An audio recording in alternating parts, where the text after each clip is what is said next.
My name's Michael Erickson. I just turned 68. And I say the name with the name Erickson because usually I get a strange look because I don't fit the mindset of an Erickson with the darker complexion and the slanted eyes and so forth. I've always gotten a different reaction with that difference as such. So that's part of my story. I was asked to write about my experiences growing up in Minnesota, the Brainerd Lakes area. I graduated from Brainerd High School in 1974, basically telling myself I'd never come back here again. Part of that was because of the whiteness of the area. I wanted to find some people of color. Ironically, I never really left the state, so I never really achieved that either. But family circumstances, as they happened, I ended up moving back to the Brainerd Lakes area. It hasn't been that bad of a decision, but it's not exactly where I thought I'd end up at either. The nature of my story basically is one of not ever feeling belonging. I was adopted into a white family, and I think as much as any adopted family,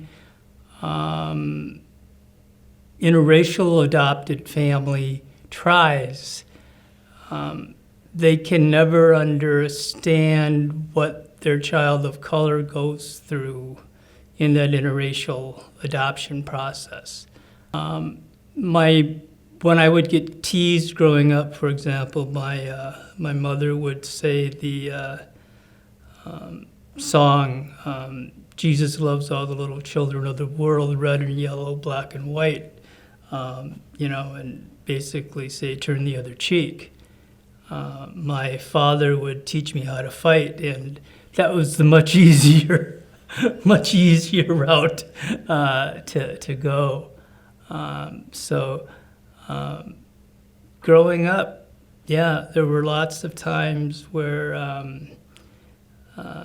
fighting was just part of life. We were a military family. My dad moved around quite a bit.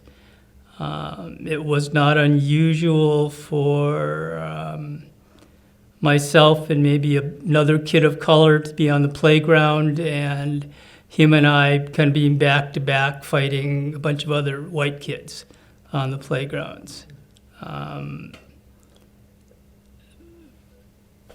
That's just kind of what I remember. But I guess the theme would be in the world of adoption, of an interracial adoption, for example, I would be known as a banana, yellow on the outside and white on the inside. Black kids are Oreos if they've been raised in a white family, because they're black on the outside and white on the inside. Native American kids, apples, that same, concept. And it's, you are always judged by the color of your skin and not what's inside of you, because that's obviously not what anybody notices first. So it weighs on you as you grow up. It weighs on you the older you get too.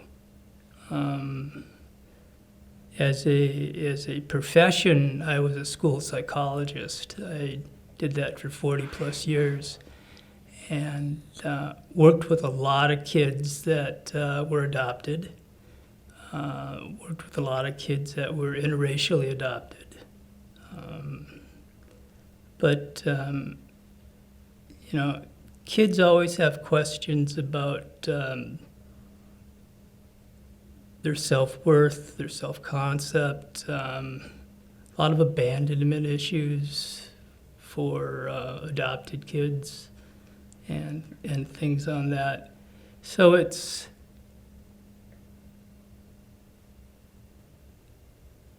difficult, one being adopted and one being a person of color. And there's a need, a basic need to feel one of belonging. And I think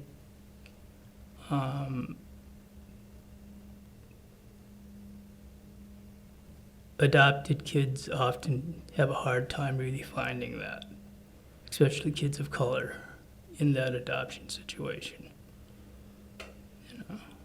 And I guess I would gently say I'm fairly agnostic versus atheist, but because there was so many times as a young child I would basically pray for God to make things better, life circumstances, and it never became better. But I have a friend at Lord of Life Church who basically guilted me into joining a social justice group there. And that's been a good experience for me, but also has been a good experience with me being able to interact with people, because there aren't that many people of color in this area. And I've been able to offer a perspective that basically white people don't see, until presented to them. Sometimes they feel bad about leaning on me for that perspective, but that's just, the way things are. I remember when I was asked to write it, the article story, I wasn't quite sure what I was going to write, and then all of a sudden it started just flowing. But more than anything, I felt, as an emotional content to it, I just felt anger. Because basically the same emotions and feelings that I had as a child, I still see being the causes of those being perpetuated now to continue to be, years ago, when I was working with some families for interracial adoption with Lutheran Social Services, the parents would often ask me how have things changed, being as I was an adult at that time, because that was an unusual experience. And basically they were hoping for me to say that things were better, and I couldn't. What I could say is I could say that things have changed on the surface, but in my opinion that they had gotten more dangerous because you couldn't tell who Archie Bunker was anymore. And I liked it better when I could tell who Archie Bunker was, and it's more dangerous to tell that. Although now, currently, in these days, it's very obvious who Archie is, so it's getting more that way. On a personal note, I'm always a hero for the underdog. I always will be there for the underdog. Person, position, whatever it may be, regardless of who we're going against, kind of thing. But I know how to play the game in terms of getting my point across, but without alienating all the audience at the same time, because you need to be able to do that, you know. On an extremely personal note with that is, I'm really good at helping other people deal with their feelings all around that. Their anger, their marginalization, their lack of belonging, their lack of centeredness, their whatever, and I have a much harder time dealing with those things myself. You know, so like if there's a kid that's been adopted, I'm really good at helping that kid because I can feel all of his or her emotions. And I'm really good at helping that kid's parents because once again, I have felt those emotions and I can help the parent help the kid, you know, so like that. And I can tell them some of the do's or don'ts because I've done them all, you know, kind of thing myself. I still have a lot of those shoulds. I have too many shoulds still in my head, you know, because Asians are supposed to be really smart, and Asians are supposed to be really well behaved, you know, and adopted kids are supposed to be really thankful because they could be in a really terrible place otherwise.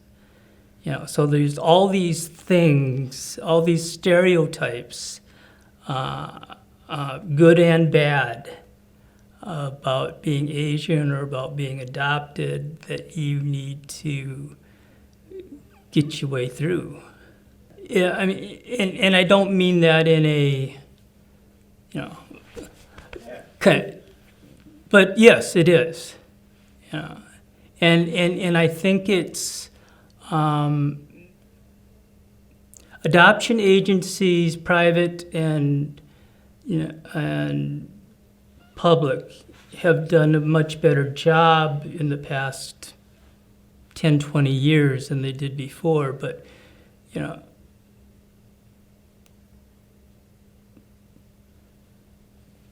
"30 years ago, for sure, I would even say 15 years, those agencies were not preparing families for everything they were going to face. It was a real injustice to the families and to the kids. There were a lot of failed adoptions, to no one's fault, per se, you know. But so there was a lot of failed adoptions, you know, a lot of kids that came out of that were really broken because it took a long time even for the mental health folks to kind of wrap their heads around that and what all that was doing, you know. So, but things have improved significantly within the last 10, 15 years.